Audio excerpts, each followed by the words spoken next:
G'day and welcome back to the channel. On this episode, it is one of the final episodes with the finishing touches to do with the Morris Minor behind me.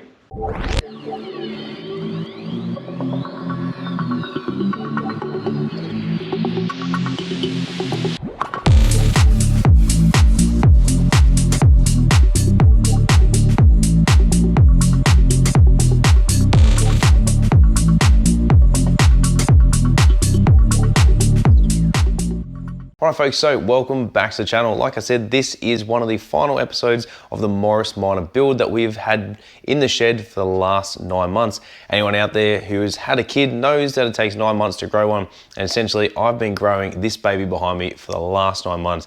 It has been one hell of a journey and we have so much stuff to cover over the next couple of weeks in regards to the engine build and everything in detail about what we've done to this car. So essentially what I'm going to be doing today is just finishing off all the little finishing touches. There's a couple little things, or not really little things, but there's a few things we need to do on our list of stuff to do, which essentially means that once this is done, we can then finally get it tuned, get it running properly, we can do a proper road test, we can then go do a photo shoot, and then hand the customer the car back. So some of the things we're going to be doing today is we're going to be retensioning the cylinder head studs, we're going to be adjusting the tappets, we're going to be refitting the compliance plate on the engine bay, we're going to be fitting something a little special, which you guys will see soon, and we're going to be refitting the interior as well and giving it a quick little detail. So let's get to work, let's get this thing done.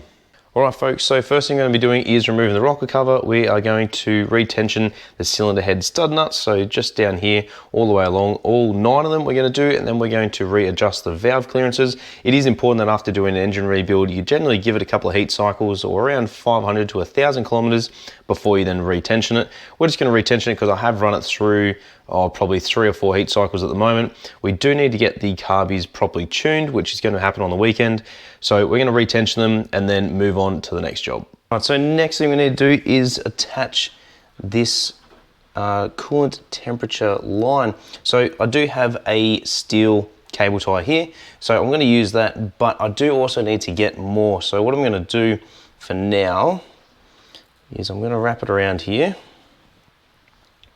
And like I've said before in previous episodes, you always want to make sure that when you're doing these sort of things is that you pull it out of the way, so that way it's not going to kill anyone or scratch them and rip their arm off when they go in there to try and get access to something. So they might be just accessing the radiator, they might be accessing the water pump, whatever it may be. You always just want to make sure that you think of the next person to be working on the car and hopefully try and minimize the amount of damage or impact that you may do to them, because I'm sure we've all worked on a car where you've done something and you've thought, oh, she'll be right. You've gone to then work on it in the dark a little bit later on. Lo and behold, your hand goes down there, slice it open, before you know it, you're bleeding. Or, worst case scenario, is you buy a car, you go to do some work on it, and before you know it, you've cut your arm open because some clown has left a cable tie with a bit of a dag on it. Okay, so for now, I'm just going to bend that around there. That shouldn't be a drama there. I'm just going to trim it at the bottom. It doesn't have to be super tight, but just enough so that way it keeps it out of the way. And I'm just going to leave a little bit of a dag on the end of the cable tie here, just that way I can bend it directly up underneath. All right, so I'm just grabbing a set of tin snips.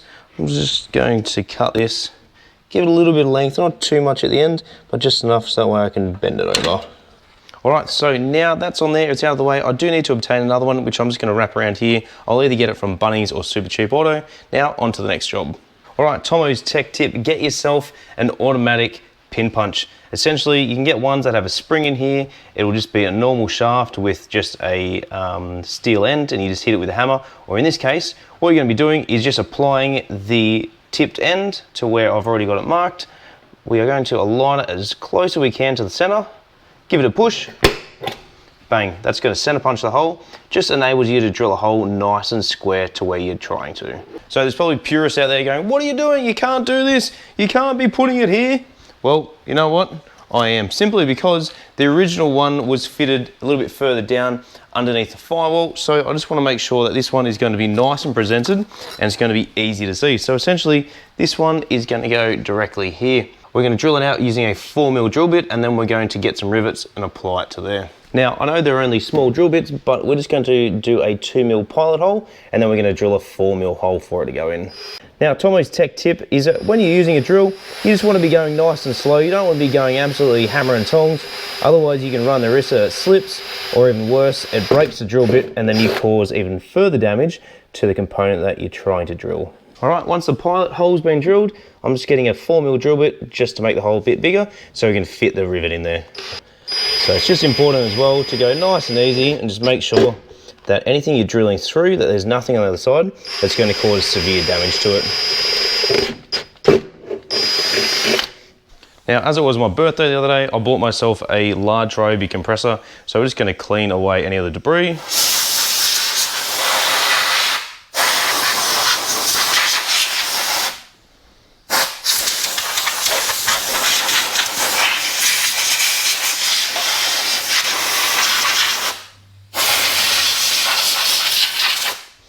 All right, once you're satisfied that it's clean, grab yourself a cloth. We're just going to give it a bit of a wipe down. That way there's going to be no debris or burr or just anything hanging around underneath it when we apply the compliance plate on top of it. All right, once you're happy with it, you can then get your compliance plate and stick it on. It's important to note as well that it goes the right way. The last thing you want to do is put it in and find out that it's bloody upside down. So I'd been wondering where I wanted to put this ID tag. So it only makes sense that I put it just over here in the engine bay where there is the most amount of room.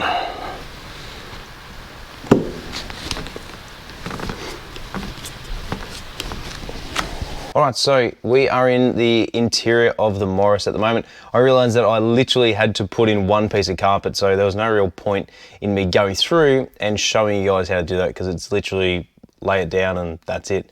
So here are Tomo's 2 tech tips. Number 1 is when you're working on an interior vehicle and you need to put it all back together, instead of wearing shoes inside there, do one of 2 things. 1, run it with no shoes on, run it bare feet, or number 2, with socks. Simply because if you don't, what will happen is you jump in the car, you've got shoes on, you've got work boots, you're grabbing all that mud and dirt from inside the house, the garage, wherever it is that you're working, you trample it through there and then you contaminate the carpet, and then before you know it, you're then sitting there scrubbing it for hours trying to get this thing clean. This thing has brand new interior, so it is worthwhile noting that when you get in there, you either go bare feet or you go and wear socks. So the next thing we're going to be doing is fitting the gear knob, and I'm going to show you Tomo's tech tip number 2. Alright, so as you can see, I've got the gear knob fitted, but the knob is quite loose on there, and no one likes a loose knob. So what we're going to be doing is removing it, and we're going to be fitting a nut to the bottom of it. Underneath, I do just have a standard nut and a washer, but I'm going to get to that in a second. And what you'll find is the gear knob will run all the way down as far as it can, and then of course it'll get to a point where it's not going to sit exactly straight ahead. You might find it might be slightly off one side, the other could be upside down. It may just be enough of a OCD where it throws you off and you just have to fix it. So here's Tomo's tech tip. Grab yourself a nut. In this case, we are going to be running a stainless steel nut. We're going to be winding on by hand, and then we're going to be fitting the gear knob. Now, this will enable us to make sure that we can get it as low as we need it to be, but also use it as a bit of a locking nut so we can make sure that the gear knob is nice and straight once it's properly fitted to the gear stick. Wind the nut all the way on as far as you possibly can. Doesn't matter if you go too far because you can always readjust it. Grab the old knob, give it a twist, wind that on as far as you possibly can. So once you get to about where you're going to be happy, so that is wound all the way through. It's not 100% square, so I'm just going to back it off about 3/4 of a turn, get that nice and straight, grab the nut, and we're going to loosen the nut, and we're going to be locking that against the bottom of the gear stick. I'm just using a 1/2-inch spanner, give it a twist, done, and that's it. All right, so next thing we're going to be changing is going to be the covers on the indicators just here and over here. So essentially we're going to be converting it to the glass style. This is going to enable us to have a little bit more clearance because the new globe surround is actually too small and won't go on with the new globe. It must be the depth of the overall assembly. So that's just something that I just figured, well, you know what, I can get upgraded ones that are actually glass and step out a little bit further. So I'll just try and find the old style one that we had before. So what I'll do is I'll just grab my test light here and just use that to pry it out. So the globe is actually quite recessed inside there. So as you can see, this is the original one and that is the new one. So they are a little bit bigger. It is probably about 2.5 times the height of it, which is really good. So never complain with too much length. All right, so they're quite an easy thing to do. All you really need is a plastic wedge or something that's not so sharp and you're not going to cause any damage. You can put it here, you're just going to run it around the outside, all the way around.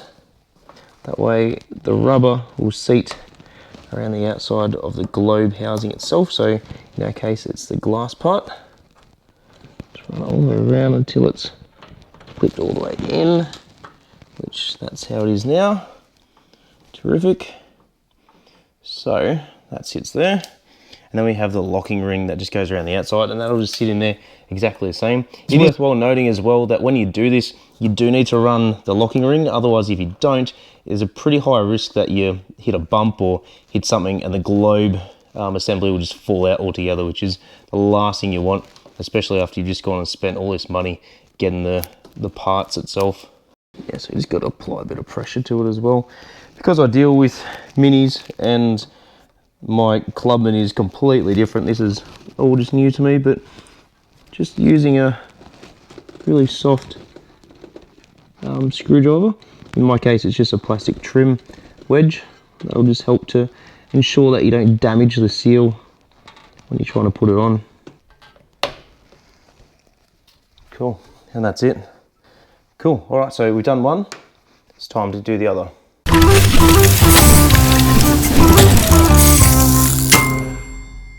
So what I just did then was replace the entire surround as well as the rubber grommet as well.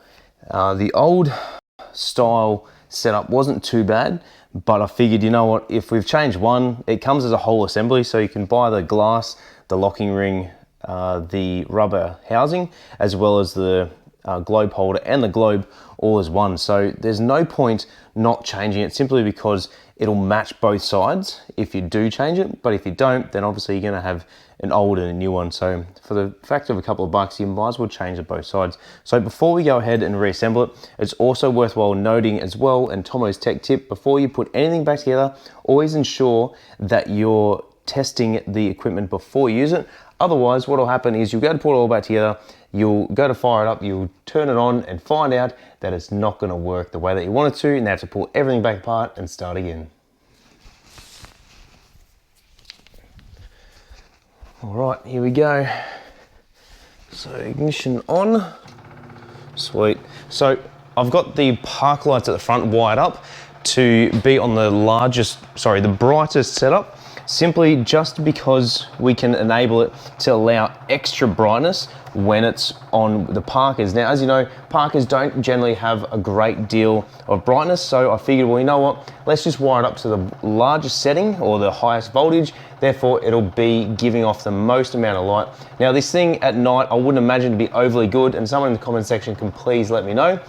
I'd imagine the headlights to be similar to a candle, so not a great deal of light is going to be emitted. So let's turn on the low beam and see how it looks. There we go. Cool. Excellent. So essentially, having it a little bit brighter is just going to give off that extra bit of brightness and just give the customer a little bit more satisfaction knowing that if they drive this car at night on long distances, it's going to be enabling it to probably be able to give off enough light for other motorists to see, but more importantly, ensure that the car is safe to drive. All right, so now that we've refitted both of the park light assemblies at the front, let's switch it on and see how it looks.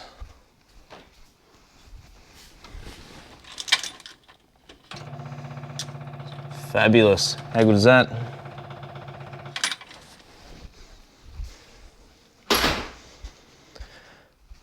All right, so that's essentially the front end of the car done. So what we're going to be doing next is we're going to be moving to the back of the car. We have a couple of little things that we need to do.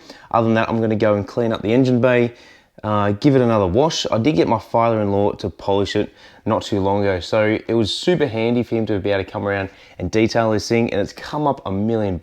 I do just have to go over it again, probably just give it a little bit of a microfiber cloth, a little bit of polish on top, or a little bit of quick shine or something, just to help bring it up that little bit. There are some dust marks because it has been sitting around obviously for quite some time, but the customer should be here within the next week and a half to pick it up. So last part of this build is something really small and insignificant, and you probably wonder, why are we even changing this? Well, simple reason is cosmetic appearance. So it doesn't matter how much money a customer spends or what you're doing to your car, those little small cosmetic things will be something that everyone is going to notice. So if you have a look just down here where the rear bumper is, there is a rubber grommets between the bumper and the body itself. It is in pretty average condition. It does have a heap of cracks just down under here, all the way around. So it's just something that we're gonna change just to help it make that look a little bit better, but also just for a little bit of cosmetic appearance, like I said. So it's not something that's overly important. The customer didn't ask me to do it. I just decided, well, you know what? Let's just get it done while we're here. They're only a couple of bucks, and my good mate Darren from Minor Magic down in Goulburn supplied me with these parts. So thank you very much, Darren, for helping me out. So let's jump into it. Let's get this last piece of the puzzle done. Then next time we can go for a drive. All right, so first thing you can see in the boot here is a heap of wiring. So we're just gonna tidy that up and maybe just pull it off to the side, wrap a little bit of electrical tape around it just like that, just to make sure that those terminals don't touch anywhere. I'm not sure what exactly they are. It looks like a new harness, probably even the old original harness, I guess. But just to make sure that they don't touch anything, they don't short out. So I'm not sure what they are. I'm sure someone in the comment section can let me know. So there are two nuts just here, so where my fingers are, and then there's a bolt that goes through here. You're gonna have to take off both sides at the same time, or sorry, you're gonna have to take off both bolts on each side and then remove the entire thing to be able to pull it out, and then you can replace the rubber. So let's get onto that. All right, so I did just realize I made a complete boo-boo. Essentially, these aren't just nuts, there is a bolt on the other side. So what we need to do is support the other side with a spanner to make sure that it doesn't spin, and then we should be able to remove them. So I'm just using a 1/2 inch socket here, my little DAC. Sweet, that one came out pretty easily. Now time to get the other one.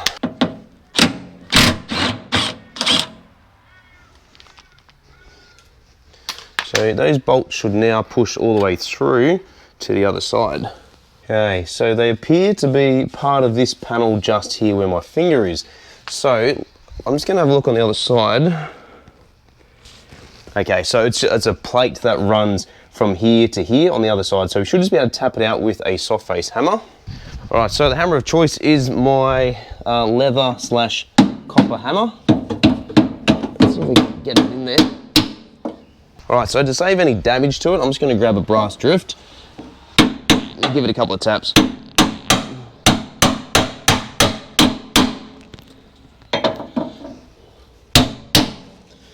All right. Once that's kind of broken the seal, you should be able to pull that piece out from the other side. All right, so there we go. That's the piece that holds it in. You just got to remember that a lot of these panels are held in by bolts, they're not welded in.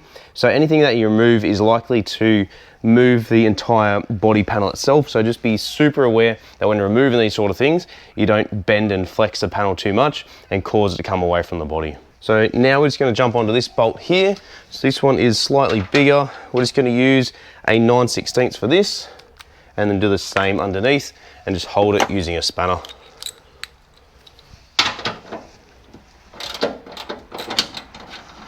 Yep, so that was actually quite easy to undo, which is good. There's a washer on the bottom side, a bolt, another washer. Definitely doesn't look original to me. Looks like something galvanized, but you know, does the job, that's fine.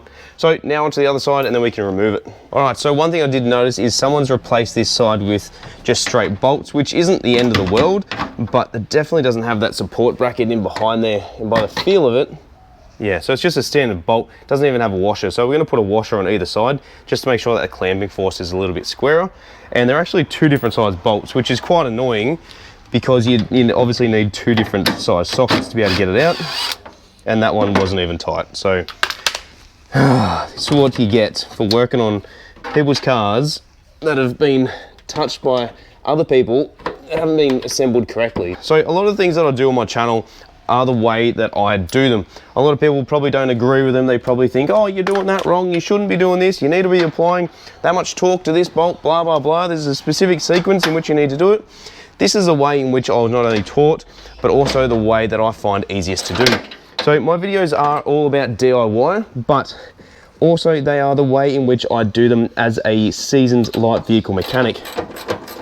So just because of a way that I do something may not be the same way that you do it, doesn't necessarily mean it is the way in which to do it. So moving forward, what that means is essentially I am teaching you from a light vehicle mechanic's perspective.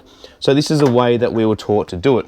So if you have a way in which you like to do things and it's not the same way that I do it, that's fine. I'm only teaching you from a qualified mechanic's perspective, and that's the way in which I do it. All right, now comes the last piece. You should just be able to pull that straight out so long as nothing's holding it, which I don't believe it is. Okay. So I've just made a complete goose of myself, in which to remove this, to do this job, we don't actually have to remove those bolts. What we do need to do is remove the nuts that are up under here. So on either side, there are a set of nuts. We can remove those, unwind them, and then this bar will pull off with these two pieces staying in secured place just here. All right, so I've got my son filming behind me, so thanks Jackson for holding the camera. So what we're actually gonna do here is, instead of removing the entire bumper, if you just wanna come down here, Jackson, we'll have a look. So there is this silver trim down, all the way down around here. So on the back side of these chrome nuts are these chrome studs here, there are a couple of nuts. So what we're gonna do is we're gonna undo all of those, and then this panel is gonna come off. There'll be a nut just here in which we can undo. And then same on this side, we can remove that, and then we can slide the rubber grommet straight out. So once you've removed the panel just along here, if you want to just come down a little bit, Jackson, for me. Yep, that's it. So there's that panel just here. If you have a look in the boot, this white one here, not yellow. Once that's off, you then get access to here. So what we're going to do is just undo the nut here. We're then going to be able to pull it forward and then remove the rubber piece just here. Slide the old one off, slide the new one on, Bob's your uncle, and we're all done. All right, so this is just the nut here. So we're just gonna remove this here, and then we should, what are we doing? We're gonna be replacing this rubber piece just up here, dude. So once you've undone the nut, it'll then have a washer. That'll come out slowly, so we just gotta make sure we don't break that, lean it on anything. That'll be fine like that. Spacer, another washer, and then this rubber grommet should just pull straight off. Are you breaking the car? No, we're replacing this. So this one, we'll throw that in the bin. We'll go grab the new one. Which new one? I'll show you in a sec. All right, so this is the new piece just here. So we're gonna be putting that one on. So come back around here for me, Jackson. Okay, so they will only go one way. So if you have a look at the grommet itself, it's a bit larger at the top and a little bit bigger at the bottom. So we're gonna fit it just like that. What you can do is put a little bit of Vaseline or WD-40 on there just to help it go on a little bit smoother. And I really hope that this will go on quite easily. All right, let's grab a little bit of lube.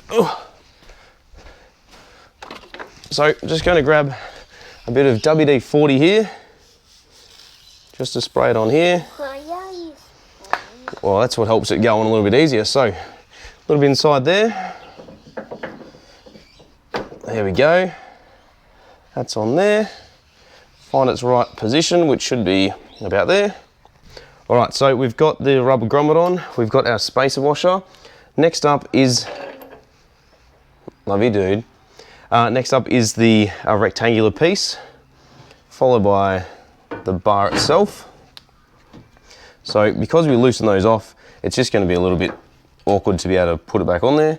But once we've got the nut back on, we should be fine. We can put the bolts back in on the inside, tighten it up, and then away we go. So what we're going to do from here on end is put the bolts back inside. That way everything's nice and square. We can then tighten this up, put that piece back on the front, do the other side, and then we'll be done. So what we're going to do here is we're just going to reassemble it from the inside. That way it's not going to be able to move and we can actually tighten up this nut without it twisting properly. We're then going to put that piece over the front. We're then going to do the other side and repeat it for the exact same one. All right, so now that we've essentially done one side, we're going to move on and do the other, but I'm not going to film it because it is exactly the same process to be able to do the opposite side, and then we are going to call it quits. All right, folks, for those of you who are playing along at home have now noticed that I have had a third costume change in this episode, simply because I now have a newborn at home, and anyone out there who has kids knows how difficult it can be to do this sort of stuff in between feeds, sleeping and changing nappies. So this is in fact the last episode of the year for 2023. We are wrapping up the Morris Minor. Essentially now moving forward from here, what we have to do is get it tuned, which at the moment it is currently Thursday. We're going to get this tuned on Sunday. So I've got the gentleman coming around to help me tune it. Once that's done, we're then going to take it for a drive. Once we've taken it for a drive, we are then pretty much just going to make sure that everything works fine. It all gets to operating temperature properly. There's no issues. It doesn't overheat. There's no drivability issues, all that sort of stuff. So it's going to be something that we really need to make sure that before we give this back to the customer, that we're able to ensure that everything works fine. The last thing you want to do is, do all this work to a customer's car, give it back to them, and then they come back 2 weeks later and say, hey, it's now overheating, or it's not going through its driving cycles properly, it's not operating properly, it's misfires under load, all that sort of stuff. So those are the sort of things that you really need to keep in mind, that when you're doing these sort of jobs is make sure you thoroughly test drive it. So next episode, I'm not going to film the tuning just because it's quite a long process and I don't have the time to explain how to do it because I don't properly understand it, but it is one of those things that hopefully maybe we get AC Dot on the channel and try and get a bit of an explanation as to what it is and what they do during a tuning process. I can run through the basic tuning with you in another episode, but this being a set of twin SUs on this sucker, it is a little bit harder to tune it just because I don't have the skill set at the moment. So like I said, this is the final episode for 2023 for Tomo's Tune-Ups. Next year, we are going to be getting this thing back on the road. We're going to be driving it, and then we're going to be giving it back to the customer and moving on to the next project. So I'll just like to say thank you to everyone who has been a part of my channel all this year, and right from the very start as well. If you're new to the channel, g'day and welcome. If you are a long-time subscriber and a first-time follower or a first-time commenter, please leave it in the comment section below. But g'day and thank you to everyone who has been a part of my channel and enabled me to grow to where I am today. As you all know, I did hit 1,000 subscribers this year, and I now get paid for my work. So any extra money that I earn will directly go back into this channel. So if you want to hit that super like or thanks button, please do so, because that money goes directly back into here, into buying tools and equipment, lighting, all that sort of stuff, and to help this channel grow that little bit more, especially having Minisport on board now. They enable me to be able to talk about and do the sort of things that they do with their tools and equipment, their parts, and go visit them as well. But I cannot thank everyone enough for being a part of this and enabling me to grow to where I am today and do what I do. Next year, we have some really big things coming up.